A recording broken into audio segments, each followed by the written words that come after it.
Alright, the first chapter today is Chapter 11. We only have 2 chapters, so we have Chapter 11 and Chapter 12.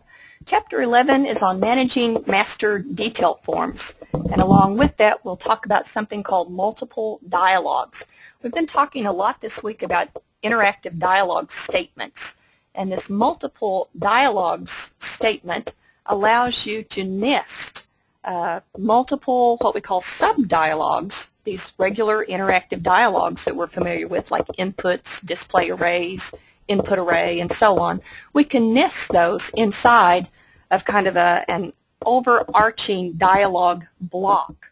And it has some benefits, including, for example, allowing the users to be able to work within these multiple sub-dialogues without having to accept or cancel out of one of them. They can kind of move around freely in a form. So we'll take a look at master detail forms, and then we'll look at these special multiple dialogue, dialogue statements. So using a master detail form, I think we've seen the orders form a few times. I've used it as an example for various reasons in class this week. But this is a good example of a master detail form. And we have multiple containers in this form. We've talked about containers. We've got, looks like a VBox, multiple HBox containers nested within the VBox.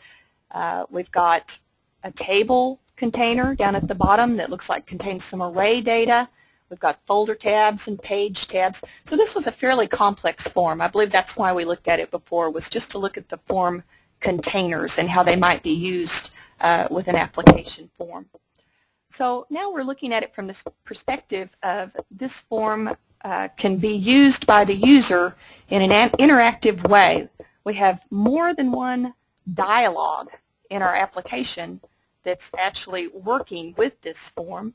And by using this form or using the interactive dialogue statements in the form within a dialogue block, we can actually allow the user to move around in this master detail form.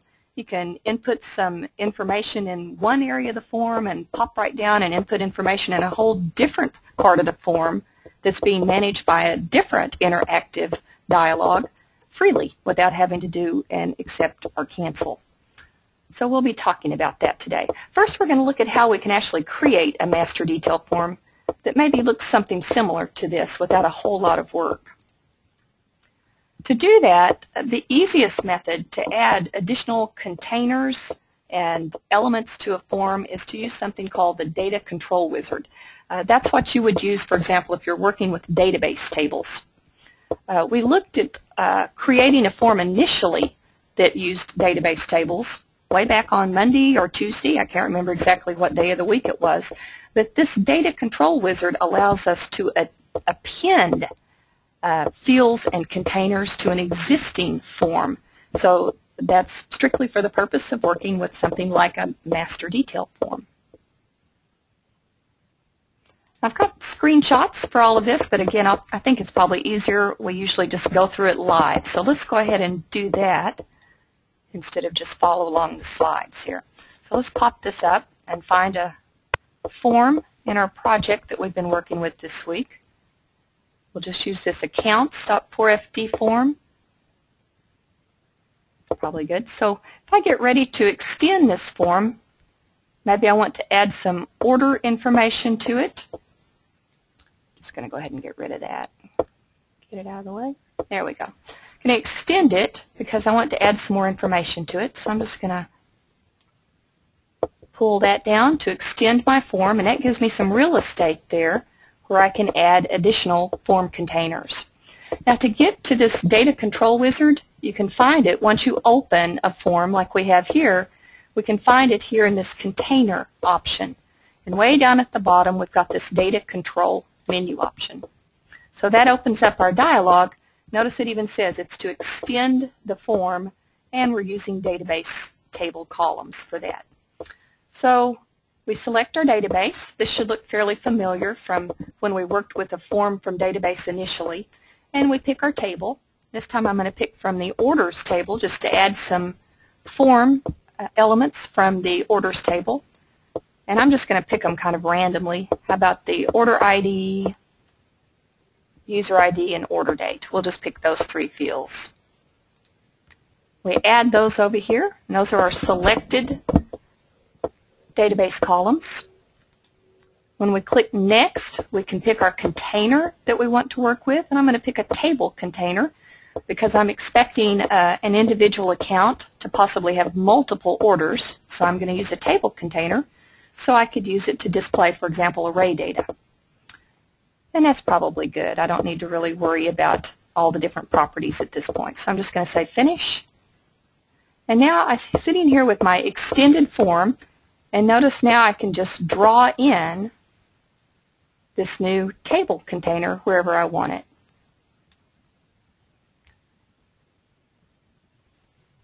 Now you can move things around to make it more attractive if you want to, however you like.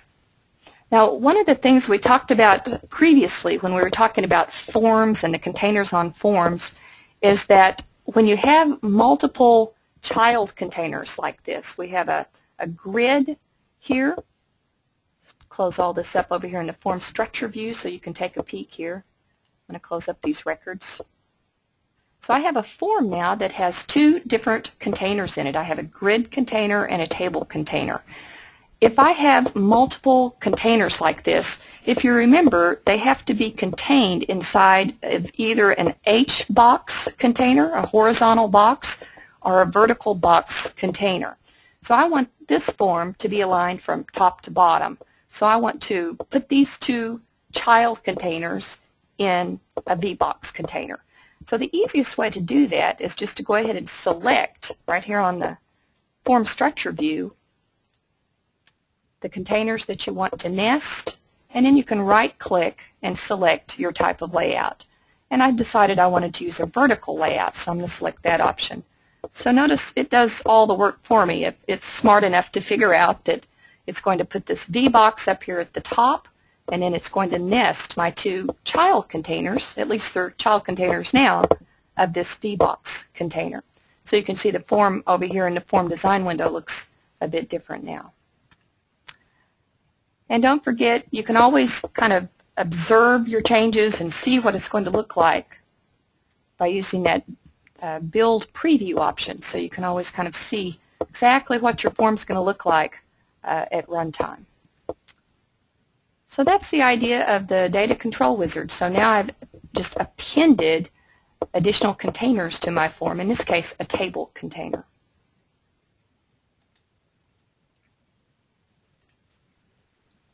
All right, so that's what we're looking at here in the PowerPoint presentation. It's also showing you how to add additional containers and then specify the type of layout that you want. Now you can create a Zoom module. This is something else I might pop into the actual studio session to show you that's commonly used with button edit widgets. I don't think we've really talked about button edit widgets before in class, so this would actually be a good time to discuss it. But you can see the purpose of a Zoom module here is to allow the user to pick from a list, in this case, of user IDs. So it's a way of displaying a valid list. So let me show you an example of a Zoom module here. It's used with a button edit widget. Let's see. We don't have anything like that in our project, so we'll just discard all of our changes to that and open this up. Being a bit stubborn about that. Come on. There we go. Okay. That order form does have this user ID column in it right there. So let's take a look here. You can see that there's a widget associated with it. You can tell over here at the corner. And so the widget associated with it is a button edit. And the idea with a button edit, there's the widget type, and you can see that it's associated. Well, we didn't see it. I went too fast. 1 second. There we go. You can see that that button edit widget is associated with a table column in the underlying form field, right? So the underlying form field for that button edit is the user ID column in the orders table. So that's what attaches that button edit to an underlying form field, so that when the user selects something from the list, that is automatically corresponded with that form field associated with the button edit widget. Now way down here at the bottom, there we go, that's quicker. Way down here at the bottom, you can see that we actually have an action in this miscellaneous property group. And all you have to do to associate an action with this button edit widget is type in the name of an action that you're going to implement in the code, right? The application code. So somewhere in the code, I have on action user search. And then that user search action executes some code that populates the list for the user to look at. Right? Maybe uses a cursor to select a cursor set from a database table, user ID for example here, and then displays that in a list to the user to select from. So that's how a button edit works. So we've seen a few of the widgets this week, and there's lots of widgets. If you look at the form documentation, there's many widgets like this that you can use to make interaction with the form easier for the user, like a combo box. Alright, so that's a zoom module, and you can implement a zoom module where you're popping up a window, for example, in here, in this example, to show people the different user's ID that they can select from. And there's an example of a button edit widget as well. And then here's the on action clause in the code, just the same as any on action clause that we've talked about this week. This time, of course, we're calling a function to load up all the user IDs from the database table and display them to the user.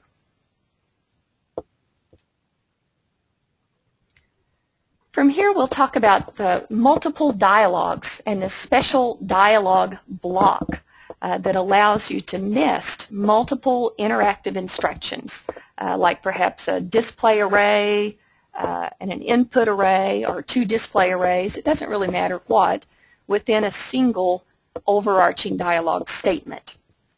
So the idea is to be able to handle different parts of a complex form simultaneously, so that the user can move from form area to form area, container to container in the form, and interact with the form, input data, for example, without having to accept or cancel out of a part of the form that they're not finished with, or accept or cancel out of a dialog that they're not finished with.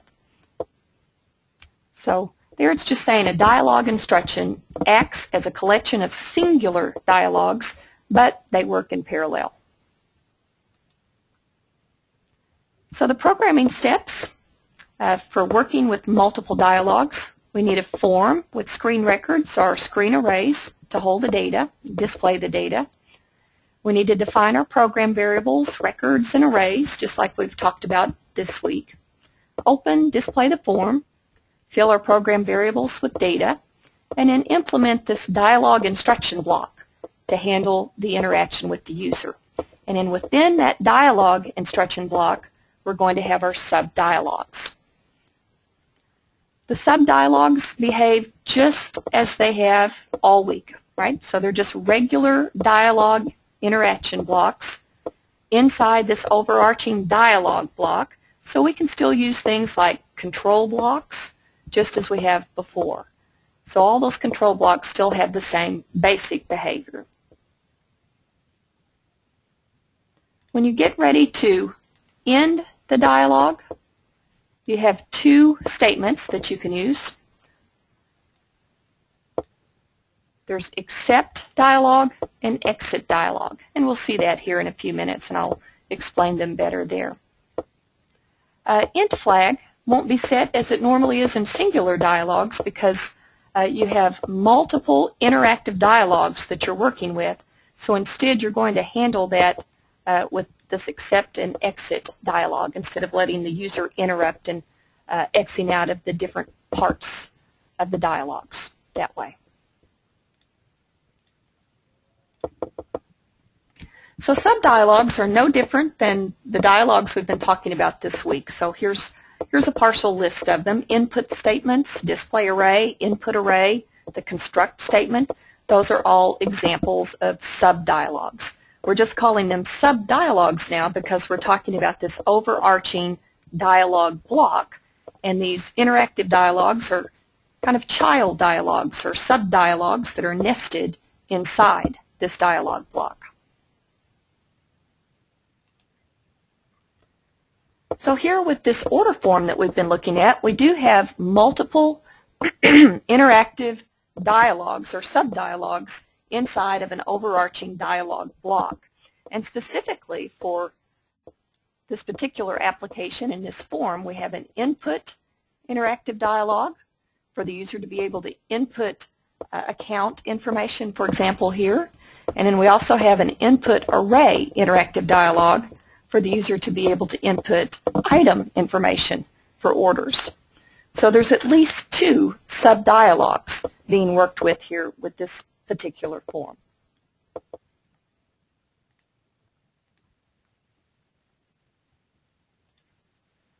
So here's some example code so that you can see this special dialog block.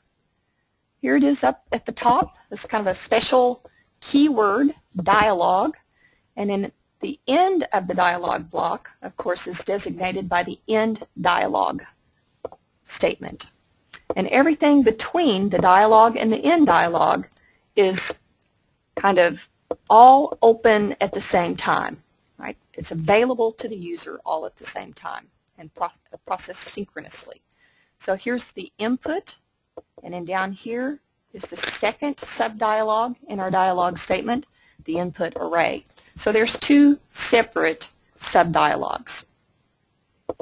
Something to kind of notice, we'll come back to this later, but notice we use the word dialog a lot of different ways with Genero. We've got this dialog block that we're in right now, dialog, in dialog is the dialog block. We've got this special dialog, it's actually a predefined object variable. There's a special group of methods and a special class to work with interactive dialog statements. They're actually objects, just like a form container or a form element. Dialogs are objects as well, and we can manipulate those interactive dialogs with special methods. So we'll see those actually in the next chapter. I just kind of wanted to point it out to give you a heads up. There's special methods that we can use to work or manipulate these interactive dialogs.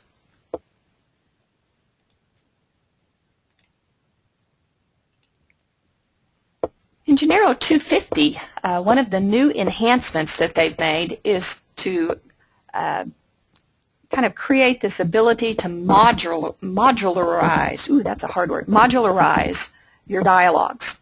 That previous example, notice I've cut out here in this snippet of code, I've cut out a lot of stuff. And the reason I've done that, of course, is because these interactive dialog statements can have a lot of statements. They can get very large and hard to read.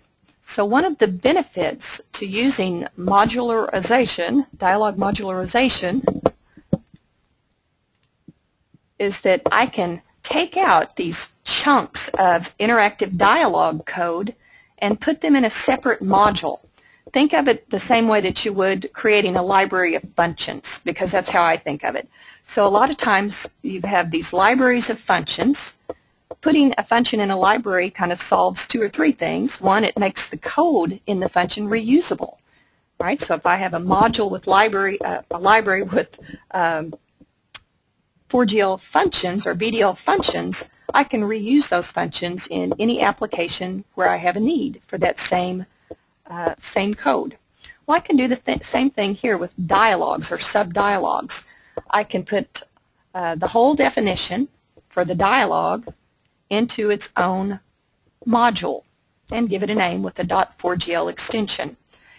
And that's called a declarative dialog block. Over here on the left is an example of that.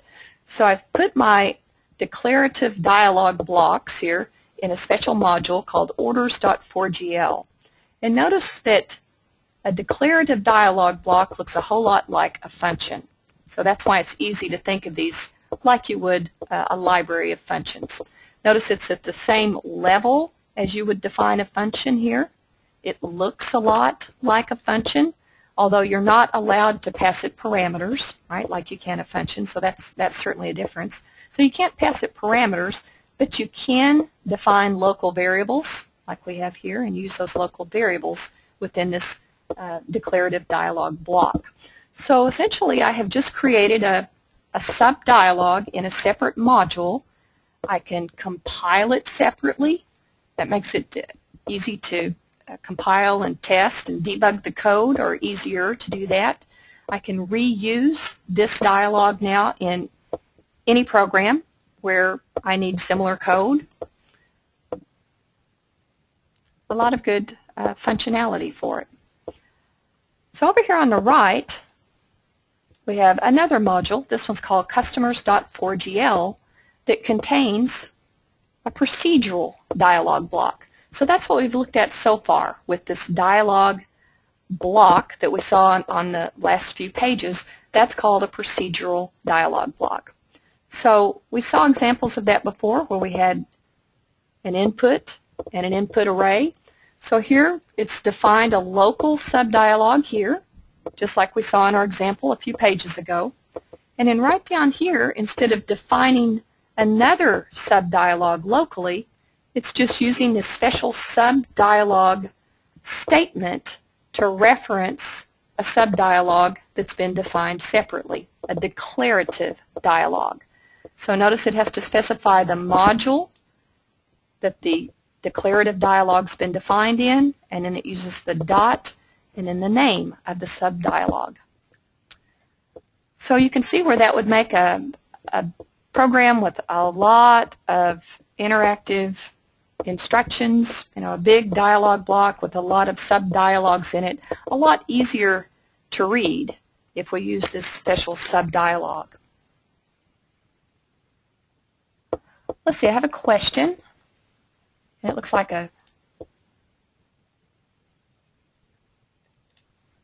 one pertaining to this slide. So let me take a peek real quick. It says, can all subdialogs be in dialog modules, or does the main subdialog have to be in the dialog block? There's no rule that you have to have any of the subdialogs defined locally.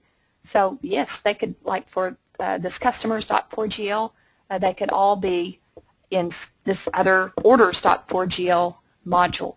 I think it's just for demonstration purposes. It's the only reason we see them done both ways here. Good question.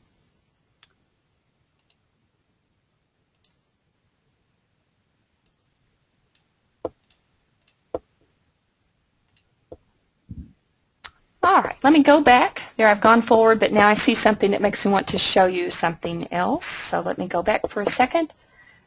Now right here,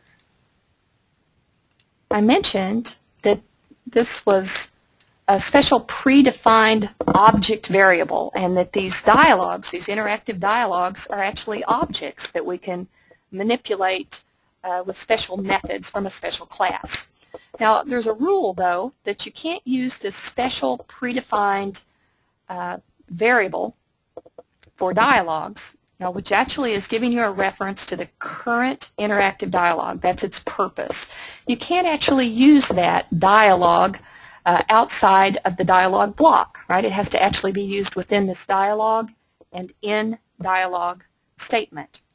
So I can't use the special predefined variable out here somewhere, right, outside that block. But what I can do is what we see here, right, on this page.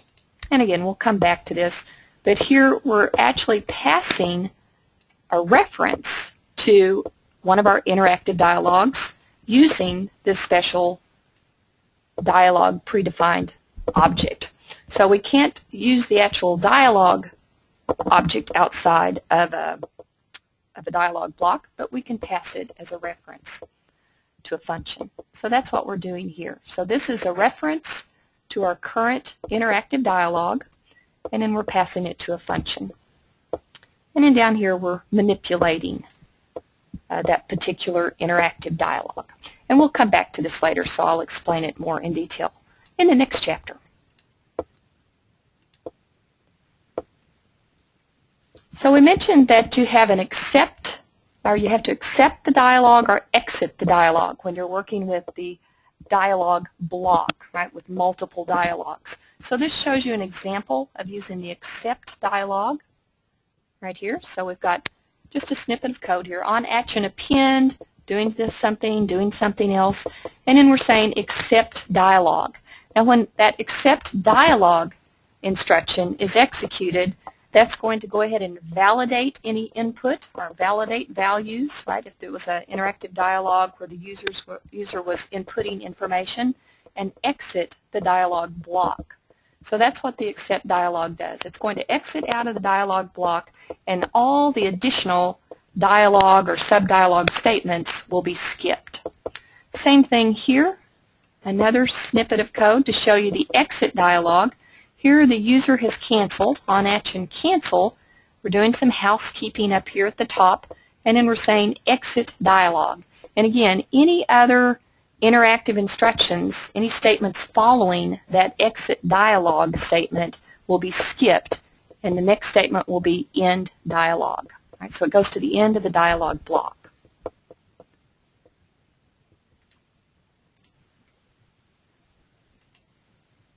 So there it was, a very short chapter. I think there were only actually 15 real slides in there if we don't count the summary slide and the introductory objective slide. So a very short chapter. So it's only about 26 minutes after the hour. So instead of taking a break between our two chapters, let's go ahead and start the second or last chapter and get it going this morning. And then when it's been about an hour or so, we'll take a break. I'm sure it will probably take at least 45 minutes to finish this next chapter, so we'll get a break in there. So 1 second while I bring up the slides.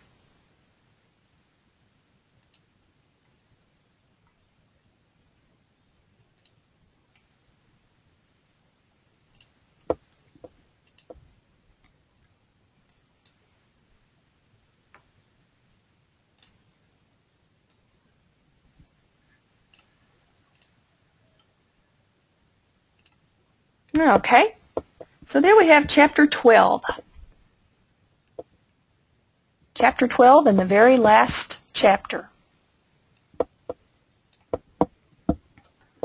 So Chapter 12 is on built-in classes. We've also have some utility functions and extensions we'll talk about in this chapter as well.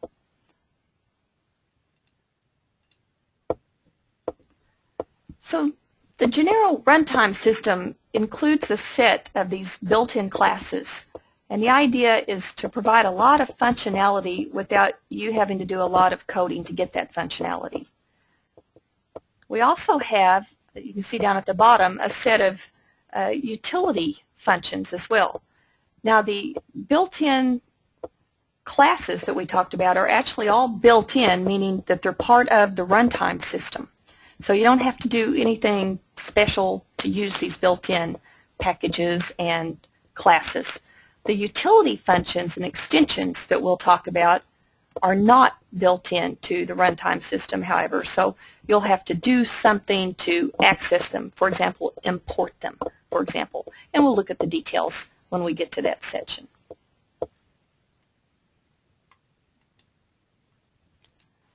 So, built-in classes. If you're familiar with object-oriented coding, you're pretty familiar, I'm sure, already with classes and methods.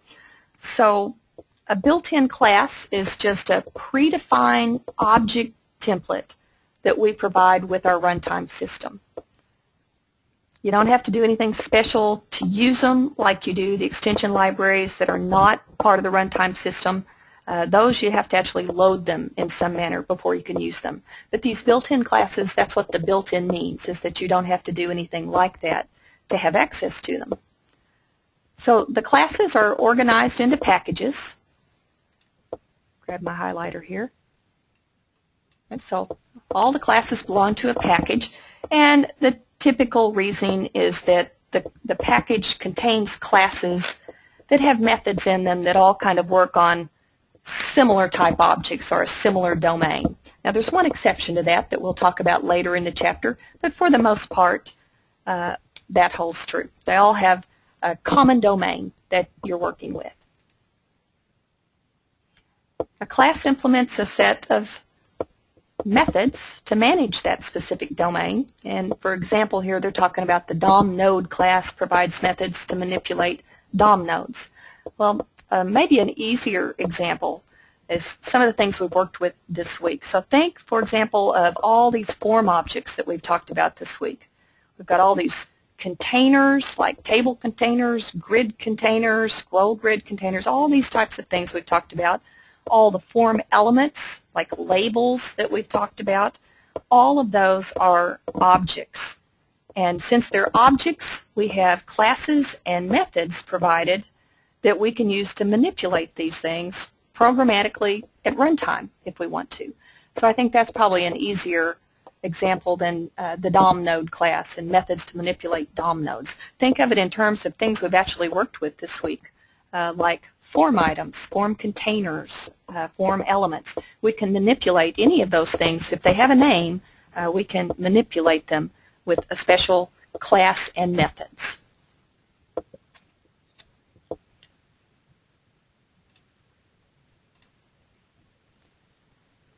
So there's probably the most important thing to talk about before we jump into all these different built-in classes, and I show you examples of some of the methods that we have for them, is to talk about the two different types of different methods for the different classes. We have class methods and object methods. So class methods are the easiest to use. We don't have to define any variables to hold a reference to an object. We don't have to get a reference to an existing object. In fact, a lot of times we use class methods to create an object that we're then going to work with an object method. So class methods are easy to work with. We don't have to define variables or get a reference to an object before we can use a method, a class method. So they're pretty straightforward. So here's an example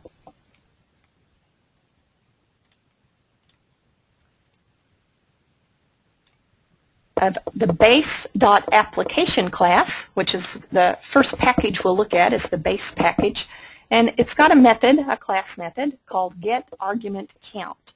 So notice we didn't have to define any variables up here or get a reference to our application before we could use this method because it's a class method.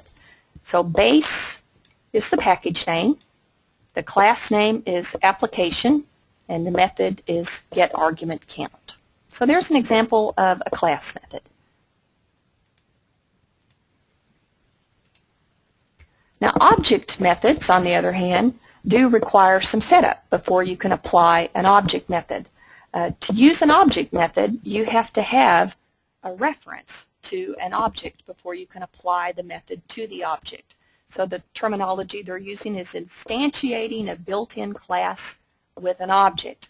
So in other words, we have to have an object and we have to have a reference to that object before we can apply the method. So what we do is define a variable of the class type that we're working with, and then we create our reference the object with a class method. So we're going to use a class method first to get this reference to an object and assign that to our variable, and then we can apply our object methods to manipulate the object once we have a reference to it. So down here we have an example using the ui.Window class. UI, of course, stands for User Interface. It's a package that has classes to work with all of the objects that make up our user interface, and we'll see a lot of those different classes and methods as we go along. So here we're opening a window, just like we're familiar with from class this week. And here we've got this, whoops, I forgot the important part. Here we're defining a variable W of type ui.Window. So that's our object type. And then down here, once we have our window open, we're using this method, ui.Window.getCurrent, to get a reference to the current window. So that's our class method to get a reference to the current window object. And then we're assigning that to our variable W. So once we've used that class method to get a reference to the current window, now we can use an object method, this setText method, down here to, well, in this case, to give it a title, right? New order entry will be the window title. So to use our object method, we use our variable that has our reference to our current window. So w.setText and then the title that we want to use, the text for the title. So that's an object method.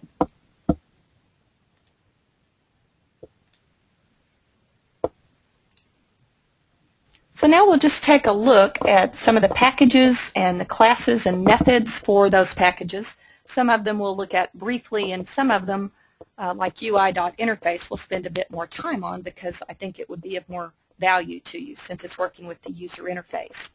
But the base package includes classes to interface with programs, files, pipes, and strings. It's actually a very powerful package. Got a lot of powerful classes and class methods in it that you can use to read and write to files. A lot of times with Unix and Linux systems, you might be working with pipes, and we have this base.channel class that has methods that allows you to work with pipes. There's a string buffer class that allows you to work with strings. It's a string handler class and has methods in it that we can use to manipulate strings. StringTokenizer is a class that has methods that allow you to parse a string and pull out pieces of a string. And this typeinfo class has methods in it to allow you to serialize variables, basically creating or converting a variable value to XML so that it can be portable, right? You can store it or transmit it to another application in a portable form that that application can use. Might not be a VDL application, but it might be an application that can read XML.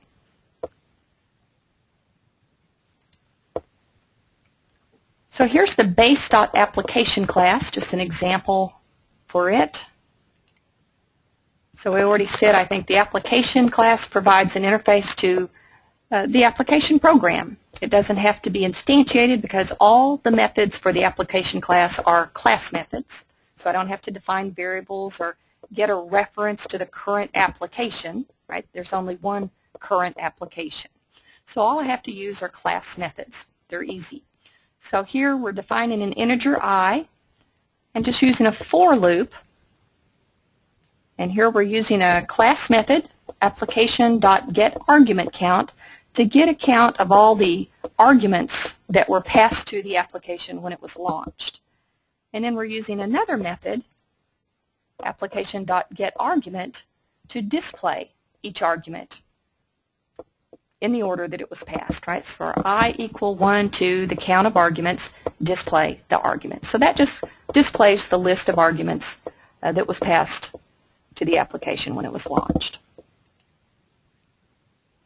So there's, of course, more methods. I'm just demonstrating one or two methods typically for each package or each class in some cases, just to get you familiar with the type of methods that a particular class might offer. Here's the base.channel class. I consider this to be a very powerful class because it allows you to do things like read and write to files by creating a channel, and then using that channel you can either read or write to a file and manipulate files. So an example here, here's my channel, a variable we're defining that's of type base.channel. And in here we're creating a channel, so this is our class method to create a channel. And then we're assigning that new channel object to our variable myChannel. So now that we have a reference to our new channel object, we can use an object method, open file, and we're going to open the file named whatever fname is. We can pass it a variable representing the file name. And then this hard-coded R here, in quotes, represents read, right? So you can pass it an R for read, I believe an A for append, and then a W for write. So this allows you an object method that you can use to read, write, or append to a file.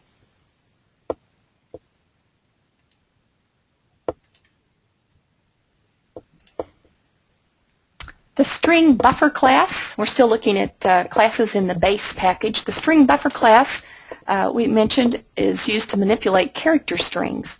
So again, a very powerful class that lets you work with strings. So we'll look here at an example of some of the methods. We're defining a variable called buff that's base.StringBufferType, object type. And then here we're using a class method, stringBuffer.create, to create a new empty string buffer object. And then we're assigning that to our variable buff. So now that we have a reference to this new empty string buffer object, we can apply object methods. These are all object methods that we can use to manipulate that string buffer. So it looks like we're using the append method here to append A, B, C. We're building a string, right? D, E, F, and then 1, 2, 3, 4, 5, 6. So we've built a string buffer, and now we can use this toString method to convert the buffer, the string buffer, to an actual string. So that's the string buffer class. It has all kinds of methods that you can use to manipulate, create character strings.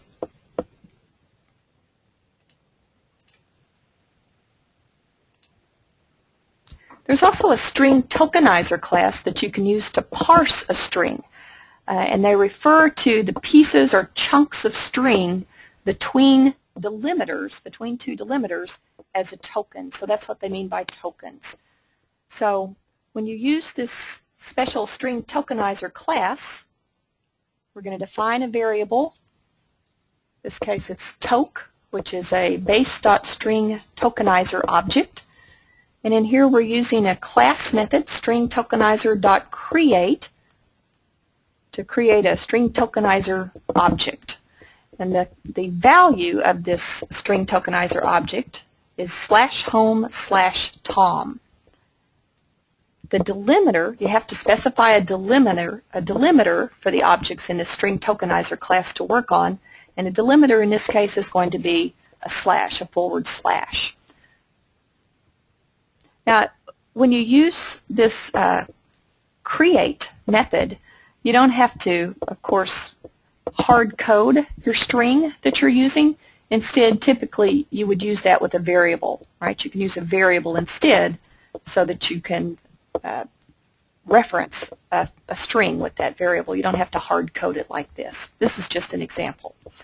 So here we have a while loop where we're using a hasMoreTokens method. So this is an object method that says as long as there are additional tokens in our source, which in this case is a hard-coded string, we're going to keep continuing through the string, right, parsing the string. So the way it knows if there's more tokens is by the delimiters. If there's additional delimiters, then there's additional tokens. So while there's more tokens, hasMoreTokens, display tok.nextToken. So it's just stepping through or parsing through this string and kind of pulling out these individual chunks of string that are defined by two delimiters. So it's a way to parse and extract tokens, they're saying. Pull out pieces of a string. All right, so from the base package, we're moving to the UI package, or user interface package. So the user interface package, or UI package, provides all these classes and methods to work and interface with the user interface. So there's multiple packages to work with all the different objects that make up our user interface. Windows, ComboBoxes, there's a UI form class, a UI dialog class that we've actually already seen in the previous chapter, so we'll see some more details about this special dialog class here.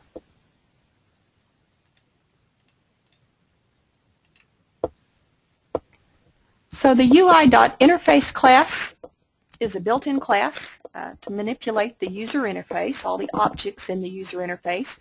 All the classes are easy to use because they're class methods. So here's an example.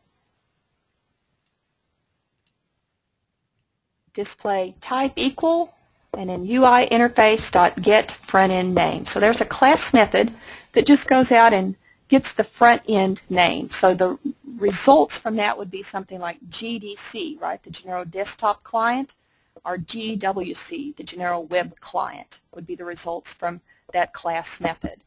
And here's another method to get the front-end version. ui.Interface.get front-end version would be something like 2.50. Whatever your version was. So there's a couple of methods that you can use to get your front end and your version.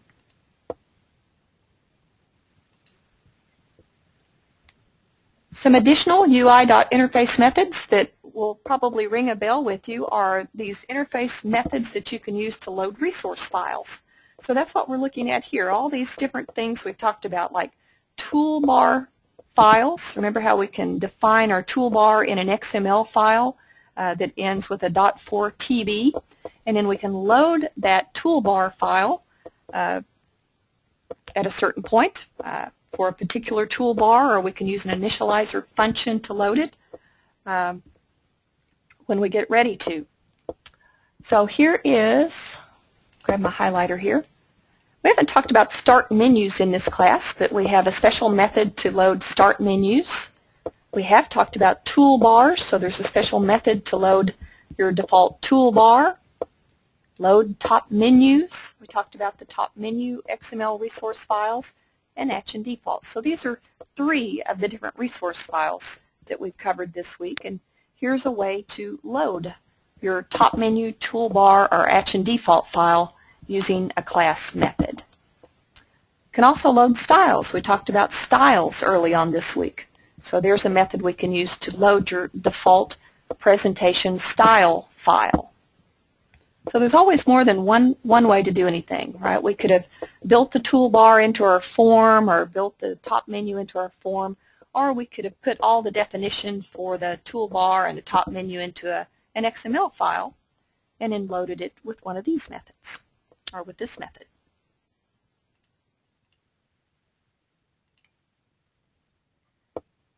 Front call. There's a ui.Interface.frontCall method that lets you call functions that are defined on the front-end client.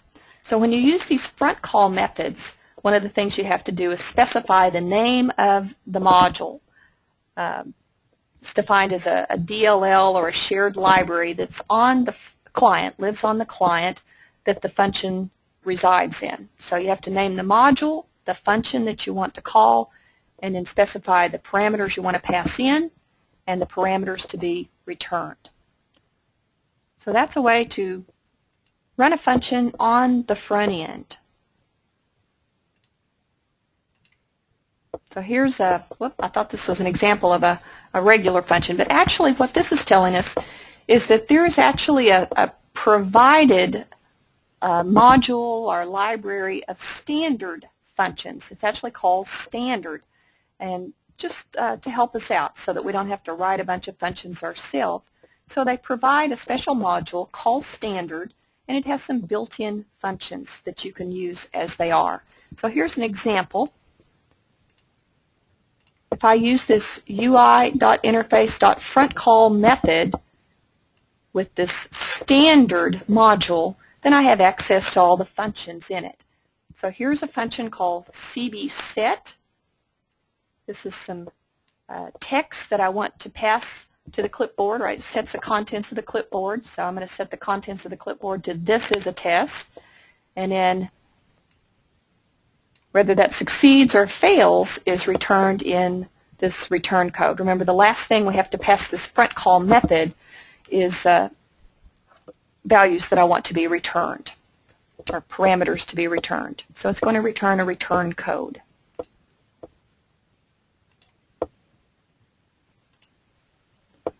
There's lots of ui.Interface methods, so just a quick list of some of the ones you might be interested in.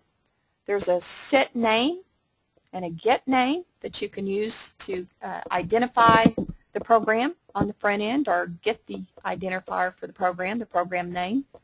Set text defines a title for a program, or get text gets the title of a program. You can specify the name of the icon to be used with the program. There's a set image method that you can use for that. Get image to get the name of the icon that's used for an application. And then there's a set type that you can use to define the type of program.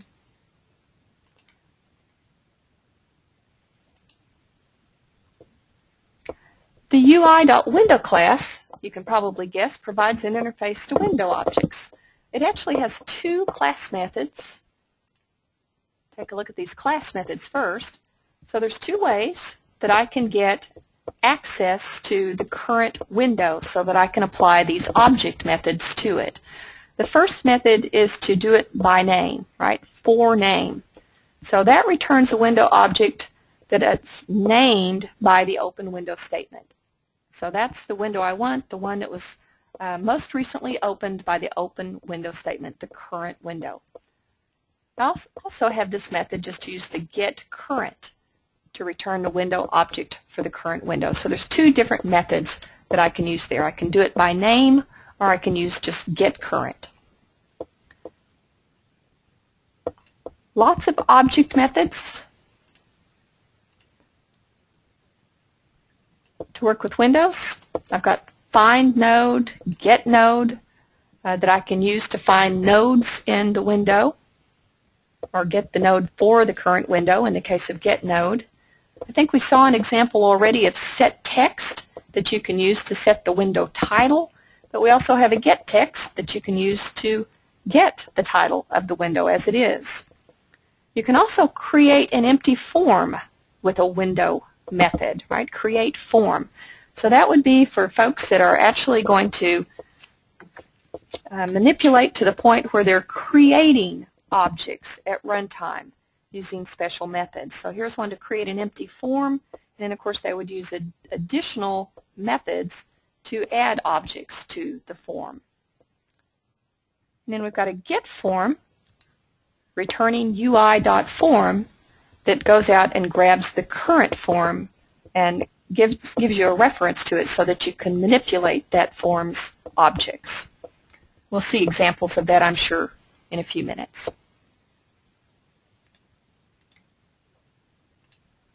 So here's a ui.window example. We're defining W as a ui.window object. We're opening our window W1 with form customer. And now we're using this ui.window.getCurrent class method. That was one of the two class methods we saw a minute ago that we could use to get a reference to a window. So this one just gets a reference to the current window, and we're going to assign that reference to our variable W. And then we can use object methods called w.setText and then set the title for our window to Illinois customers.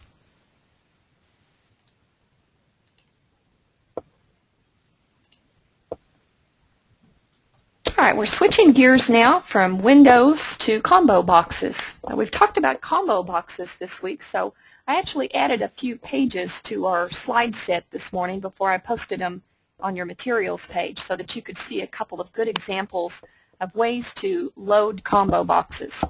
So remember when we were talking about combo boxes this week, one way to fill a combo box is to actually hard code it right there in the form properties. So we've learned how to do that earlier this week, just typing in your values right there in the form properties. But there's other ways to do it. Specifically, we can use methods from this ui.ComboBox class to fill our combo boxes dynamically at runtime. And that might be important, for example, if you're pulling items for a combo box from a database table. And there might be changes to that database table, of course, between executions of the program. So the contents of that combo box can, of course, change depending what's in the table. So you can actually load them dynamically. So we're going to learn how to do that here with these special methods in the ui.ComboBox class. So here we've got two class methods for combo box objects. We've got the for name, which again, we've seen this before, where we can get the name of the form field that the combo box is associated with, and that's one way of getting a reference to a combo box. And then we've also got a class method to set default initializer. So you could use this method to call a function to fill a combo box. this way. That would be your default initializer function that you'd be referencing there where it says func name. Then we have several object methods then to work with our ComboBox objects. We've got clear, for example, that we can use to clear all of the items in a ComboBox, clear them out. And then we've got the add item to add items to a ComboBox. We've also got other methods that we can use to kind of interrogate a ComboBox to get information or get items from the ComboBox and get information about the ComboBox, like the table name it's associated with.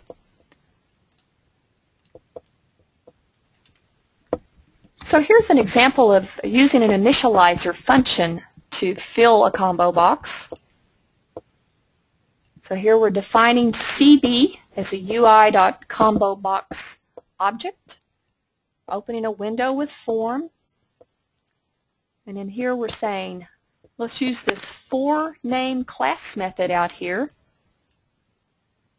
and use the form field, the underlying form field associated with our ComboBox to get a reference to that ComboBox. So we're using the forName method to do that.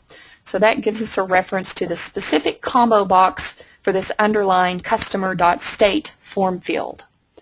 And then we're calling CBInit. That's our initializer function that we're calling. So here's our function, CBInit.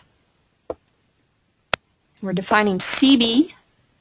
Here is our ui.ComboBox using the same variable name here in the function, which is fine. Call cb.clear to clear out any existing contents from the ComboBox, and then we're using this add item method to load items into the ComboBox. And if you remember from earlier this week when we were talking about ComboBoxes, the value, remember, that's actually, I'll call it the real value that's being stored or saved, is this first one here, 1, 2, or 3. And this other part here, Paris, London, and Madrid, is just descriptive text, I would call it, that's actually displayed. This is the part that's displayed to the user to help him select a ComboBox item. So of course that's a lot more meaningful to a user than an integer value like 1, 2, or 3.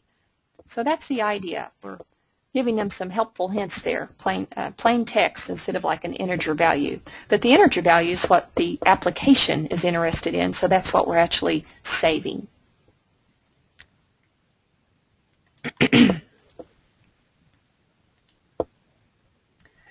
And here's an example. Now that last example was just using static values. Right? We weren't reading Paris, London, and Madrid from a database table. We're just hard coding that information and loading it into the ComboBox that way, statically. But here we're actually loading the ComboBox using a cursor set. So we're going to define a cursor and read the values from a database, and as we fetch each value in, we're going to load it as an item into the ComboBox. So here's a function we have called loadCB, and then we're passing it a ComboBox object reference. That's kind of hard for me to say, ComboBox reference. And here we're defining our CB as a ui.ComboBox here. CB state code like state.state code.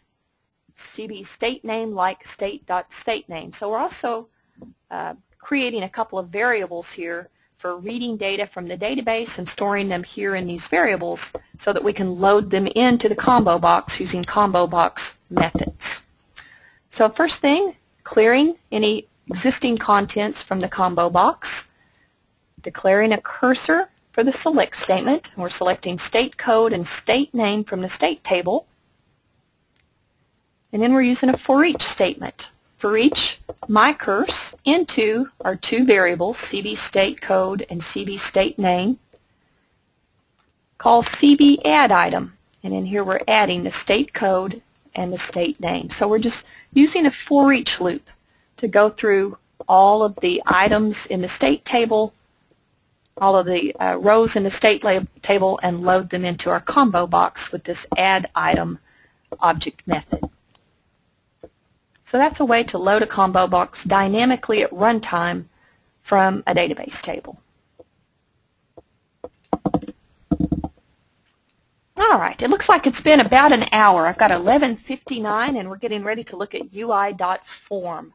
So we're a little more than halfway through the chapter, but really we're pretty close to halfway. So let's go ahead and take let's say a 15-minute break, and then we'll come back and finish the chapter and the class for that matter, right? We just have this one last chapter to do. So I'll see you at let's say 12:15 Central Time, and I'll send out a chat message to remind you of that in case you forget what time. I'll see you in 15 minutes.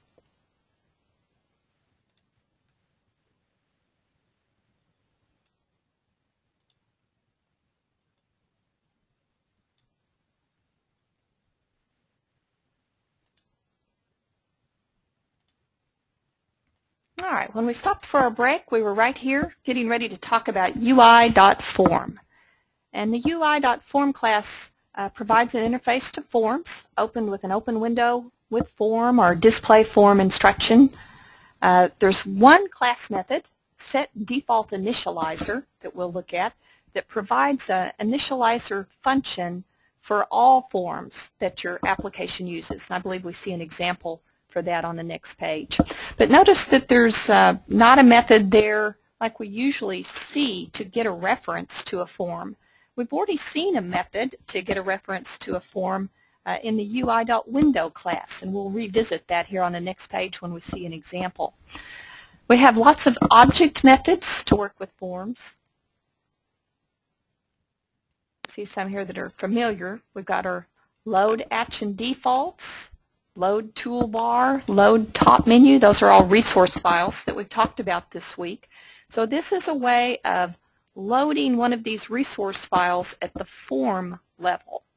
So if we load it at the form level, remember it's associated with that form and has a very high priority. So if your form even already has an existing toolbar, for example, or top menu, and you use the load toolbar or load top menu method to load the toolbar or top menu, it's going to have a higher priority than what would even be in the form. So this has a very high priority because we're loading it at the form level. We also have this set element hidden. We have an example for that, I believe, coming up on the next page. That's a very handy method that you can use to show and hide things on the form, on the screen, that you may want to hide until a certain point in the application, for example, or you may want to hide something even from a specific group of users. You could do something like that if you wanted to. Set element text to associate certain text with a particular element. Notice that any element on your form that has a name we can manipulate with these object methods that we see here. They're all based on name, the name attribute. So that would include a lot of different objects, right? Labels, containers, folder pages, etc.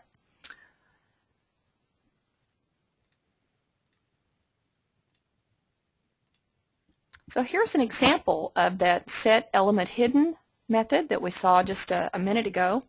So here we're working with two different classes from the UI package, UI window and ui.form.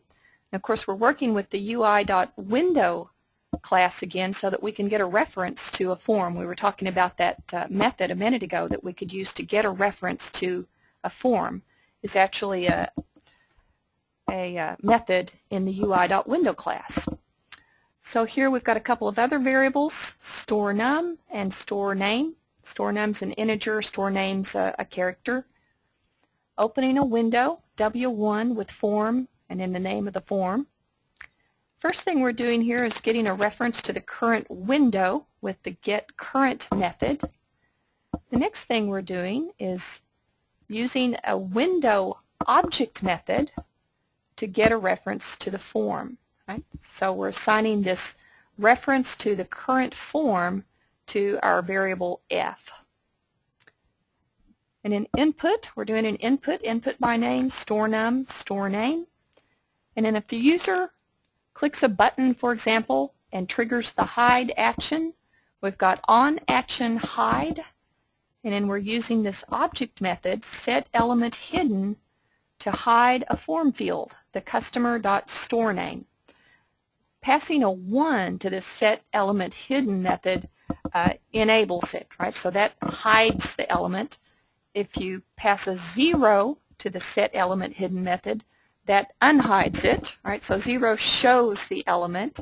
So that's why we have this onActionShow. We're going to show it. There's also a 2 that you can pass with the setElementHidden. And what that does is similar to when we were looking at table containers. If you remember some of the built-in functionality of working with the display array and the table containers was that the user could click on a column header in the table and see a list of all the array elements, the table elements, and he could show and hide as he wished. Well, that's what a 2 will do here. It will be hidden by default, but then if the user chooses, he can use the context menu to show the element. So that's a 2.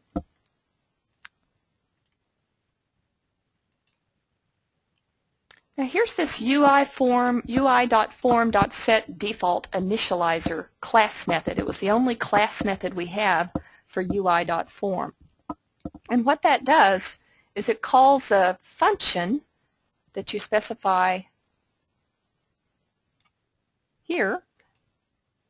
And anytime a form is opened with this application, it's automatically going to call this function and pass this form as it gets open, the reference to this current form, to this initializer function. So of course in the initializer function, which I have down here at the bottom, we're going to define a ui.form variable here. And then all we're doing with this particular initializer function is loading a top menu. That's just probably our global top menu that we want all of the forms in this application to share. So that's a default initializer. It works for any form opened by this application automatically.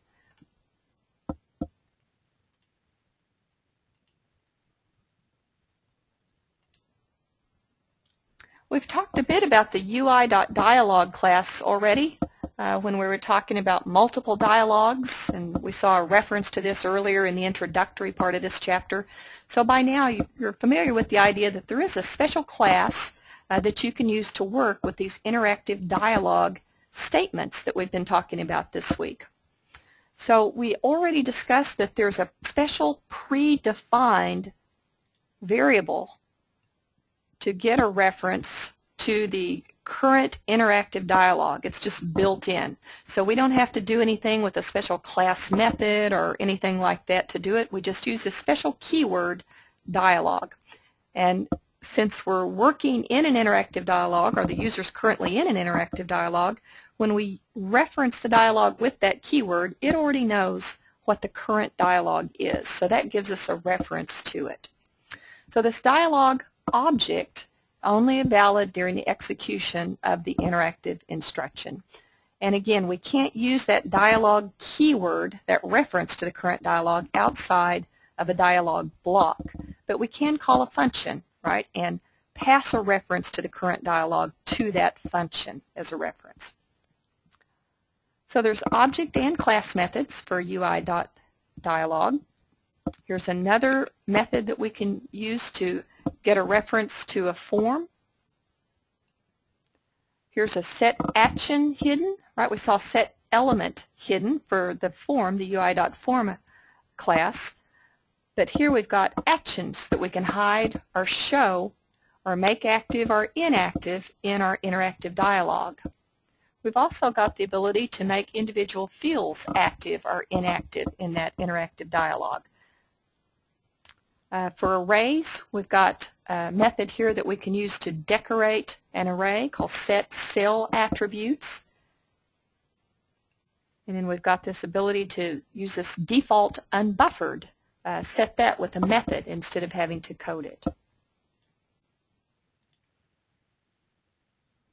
Or make the unbuffered the default. Here's an example of ui.dialog showing how to enable and disable actions. We're opening a window with form custom form, And then our interactive dialog here is a menu statement. So menu statement is another one of our interactive dialogs or interactive instructions. So here we've got a control block before menu, call dialog. There's our special predefined object variable that represents the current interactive dialog. Set action active next. All right, so there's a next action. There it is down here on action next. And we're setting it to false, which deactivates that next action. It disables it so that it'll be grayed out. It doesn't hide it, but it just grays it out so that the user can't select next. Then on action find, we're calling this query cust function, letting the user query, and if the query's okay, then we're calling set action active again and setting our next action to true. So in other words, they're just hiding the next action until it's really a valid option for the user. Instead of the user clicking on it before he's finished his query and having a result set that he can scroll through, we're going ahead and disabling it so it won't be a confusing thing. The user won't try to click it because it's grayed out. And then whenever he's finished the query and there's a result set there that he can scroll through, then we're going to enable that action so that he can click it and click next and next and next.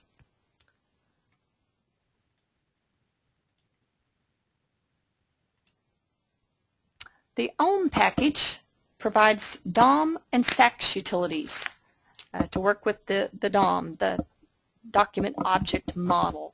So in other words, manipulate XML and the DOM tree is what we're trying to do here. So this gets into some fairly advanced coding with BDL, but you can actually use the classes and methods from this package to go in and create your own DOM document and use methods to add nodes to the DOM document and manipulate nodes in the DOM document if you have a need to do that. I don't think that there's much need to get down to this level much anymore. In older versions of Genero in years past, we didn't have all these nice built-in functions and methods that we can use to hide elements and show elements and that type of thing. So people used to use this package and classes and methods from this package to do that type of thing, whereas now we have some other built-in classes and methods that you can use that are easier. But there's still occasionally a use for people to get down to this level. So the rest of this chapter will cover the utility functions and extensions that are provided.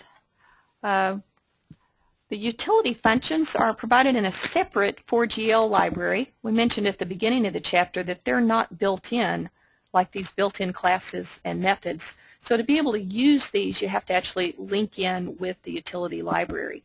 The name of that library is libfgl4js, libfgl4js.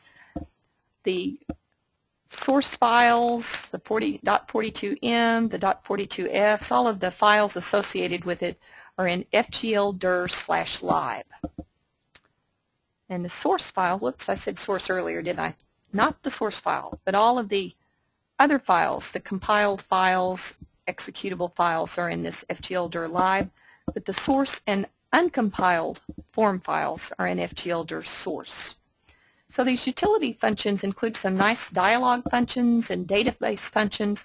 There's also some front-end functions that you can use for the front-end clients and Windows client functions, but they actually have replaced those with some of the classes and methods that we've already seen, like that ui.Interface class. So they don't really recommend using the front-end functions from this library or the Windows client functions because we've replaced them with built-in classes and methods. So we won't talk about those. We'll just talk about the common utility functions that they still suggest that we use, like these dialog functions here. There's FGL WinMessage. Displays an interactive message box with choices in a separate window. So instead of you having to build one or code one yourself, you can just use this utility function to prompt the user for input or yes or no type things. There's an FGL when prompt dialog function also that you can use instead of having to build your own that displays a dialog box with a field to accept a value from the user. Like if you need some information from the user, you can just prompt them for it. There's also a couple of database functions in this special library they provide. This db-get-database-type is handy if you're working with multiple databases, right? Like maybe Informix and Oracle, for example. And as we've seen this week, there's a few things that are supported with Informix that are probably not supported with another type of database like Oracle. So you could actually use this function to determine what type of database you're working with and then issue an appropriate SQL statement according to the database if you wanted to. For example, that withhold, defining a cursor withhold. You could use the withhold cursor if it was Informix, and you could just use a regular cursor if you're working with Oracle or another database. So that would be useful for doing something like that. And then there's this DB start transaction that you can use to start a new transaction. So an additional way to work with transactions. So I mentioned already that this ui.Interface class has some special methods in it that they've put in there to replace some of the front-end and Windows client-specific utility functions. Those functions are still there, but they recommend that you switch over and start using the methods from this ui.Interface class.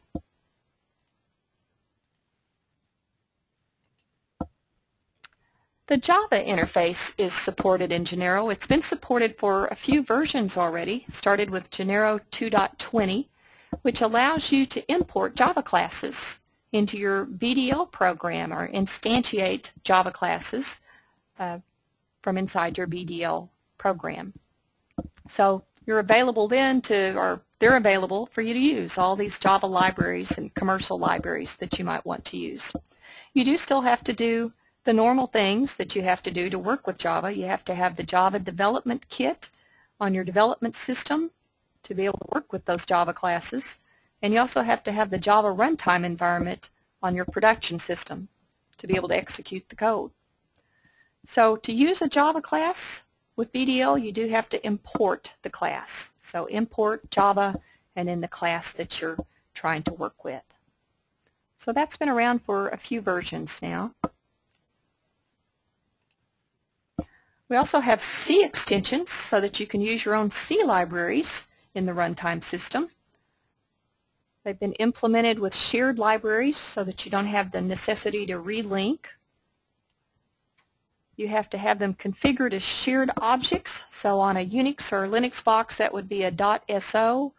On Windows, it would be a DLL. 3 ways to bind a C extension with the runtime system. You can import, like we've seen with some of these utility functions we've talked about.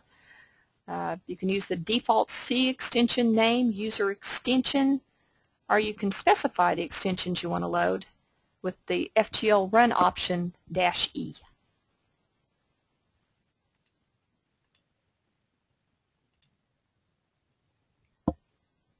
Now this is a os.path. It's another class with methods in it, but it's actually implemented as a C extension library, and you have to import it to use it.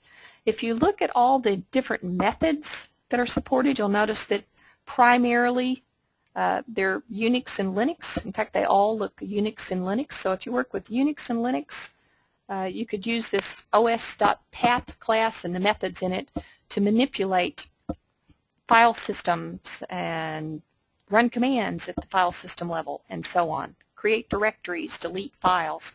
So it allows you to work with the file system essentially on a Unix or Linux box.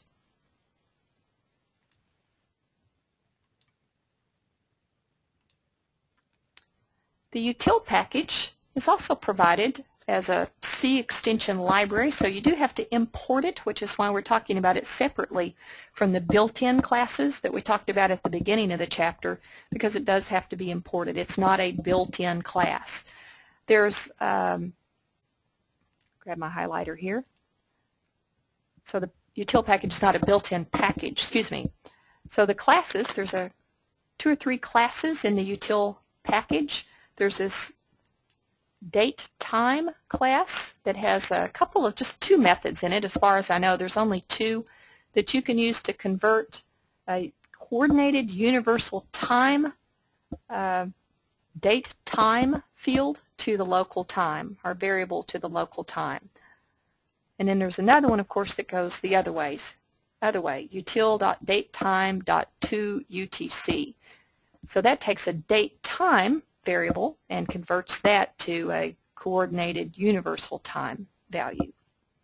There's also some mathematical methods.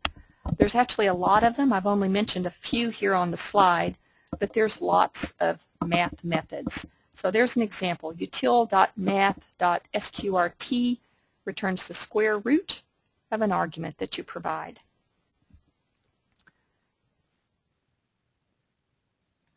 So if you're looking for math functionality, you can look at util.math. And then just recently, we have a new class for our util package to support JSON, if you're familiar with JSON. JSON has become kind of a standard way to save data and information and transmit data between applications that might be disparate. For example, like BDL to some other type of applications. It's also used a lot in general with web applications to move information or transfer information between a web browser and a server. So it's become kind of a standard for a lot of different technologies. And just about everybody now supports JSON, including Genero 250. So the JSON classes, there's actually 3 of them, support such things as converting like a BDL program variable to a JSON string, a JSON structure, and then you can go the other way with that class. There's methods in there to convert a program variable to JSON and a different method in there to go the other way from a JSON string to a program variable. I believe it's called parse, for example. And then there's another class, JSON object, that you can use to handle or manipulate a JSON object, and another one for JSON arrays, to work with JSON arrays.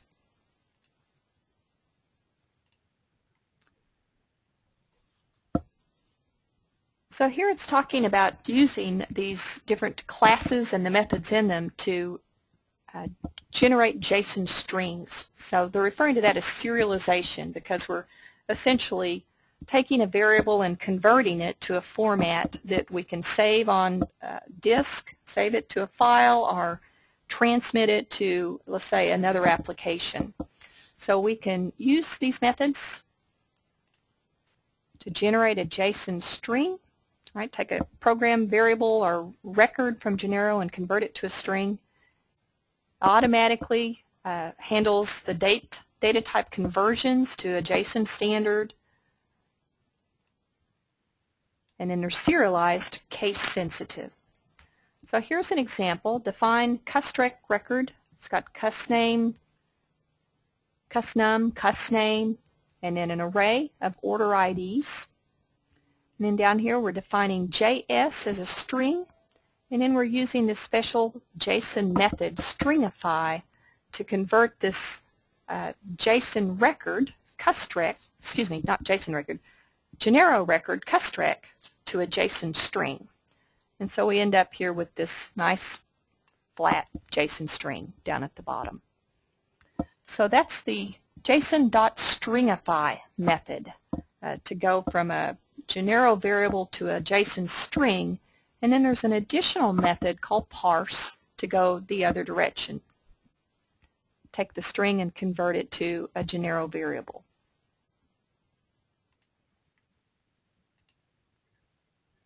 Okay, so there we've talked about all the built-in classes and then all of the extensions that we have, the C extension libraries and so on as well.